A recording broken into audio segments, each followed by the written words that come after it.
ইতিমধ্যে হয়ে গেছে।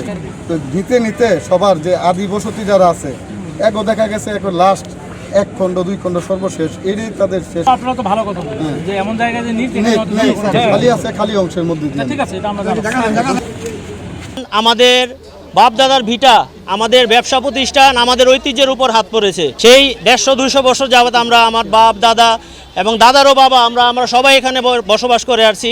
আপনারা জানেন প্রায় 40-50 হাজার লোকের একটা বসবাস কিন্তু নারায়ণগঞ্জের এই সিটি কর্পোরেশন 9 নং ওয়ার্ড তথা জালকুড়ি গ্রাম। তো এই গ্রামকে আসলে একোয়ার করতে করতে এমন পর্যায়ে নিয়ে গেছে ওনারা। তো আমরা ডিসি মহোদয়ের কাছে অনুরোধ এবং আপত্তি জানাবো, উনি যেন সশরীরে আমাদের এখানে যান এবং এই অবৈধ একোয়ার যদি বাস্তবায়নের কেউ কোনো রকম কুদৃষ্টি আমাদের এই এলাকার মধ্যে দেন, তবে আমাদের শরীরের 1 ফোঁটা রক্ত থাকতে আমরা তা বাস্তবায়ন হতে দেব না।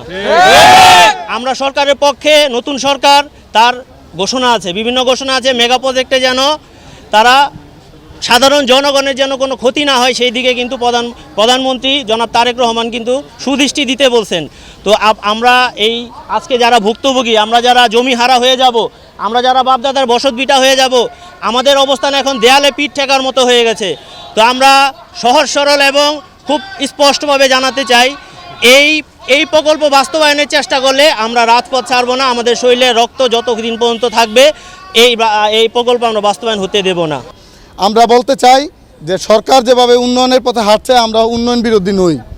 আমাদের ইচ্ছা বা আমাদের জালকুড়িবাসী যারা আদিবাসী যারা আছেন, যারা এখানে ব্যবসায়ী আছেন, তাদের ইচ্ছা যে এই অবকাঠামোগত উন্নয়নের ব্যতিরেকে ওনারা যদি পানগাঁও থেকে যে সমস্ত জায়গা খালি জায়গাগুলি আছে, ইতিমধ্যে মুক্তিযোদ্ধা সাহেব বলেছেন যে আমাদের 65 সনে যে পানি উন্নয়ন বোর্ডের যে 120 ফিট প্রশস্ত রাস্তা আছে, ওই খালি রাস্তার ধরে ওনারা যদি সম্প্রসারণ করেন তবে জালকুড়ির মানুষের কোনো ক্ষতি হবে না।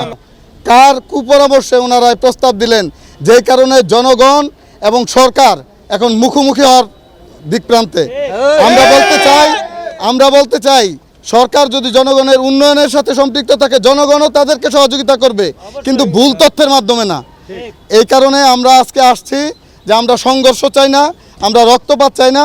আমরা এটা আইনগত পদ্ধতির মাধ্যমে মাননীয় জেলা প্রশাসক, যেহেতু এইখানকার আমাদের নারায়ণগঞ্জ জেলার প্রধান, উনি আমাদের অভিভাবক, এই কারণে আমরা মনে করি যে ওনার কাছে আমরা স্মারকলিপি দিচ্ছি। উনি পুনরায় এই তদন্তের মাধ্যমে যেই খোলা অংশ আছে, ওই খোলা অংশের মাধ্যমে উনি যেন ওনার এই সার্ভে কার্যক্রম অব্যাহত রেখে এই প্রজেক্টের কাজ, অধিগ্রহণের কাজ উনি সমাপ্ত করে।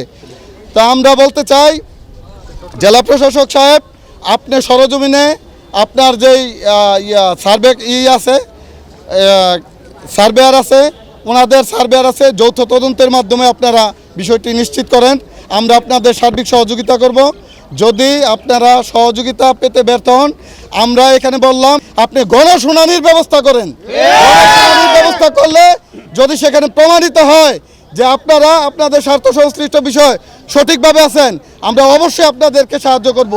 অন্যথায় আপনারা এই রক্তক্ষয়ী সংঘর্ষের দায় এড়ানোর বিপক্ষে যে আপনাদের গণশুনানির মাধ্যমে আপনারা অবশ্যই আমাদেরকে সহযোগিতা করবেন।